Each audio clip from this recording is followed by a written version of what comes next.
Hi friends అందరైతే ఏం చేస్తున్నారు? ఏం వేసినావు ఇప్పుడు అలా?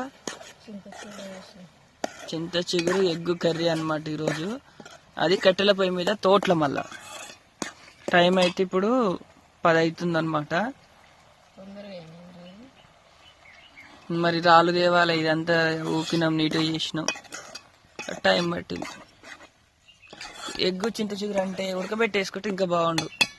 3 రోజుల నుంచి చింత చిగురు అవుతుంది. రేపు చింత చిగురు ఎగ్గు ఉడకబెట్టి చేసుకుందాం.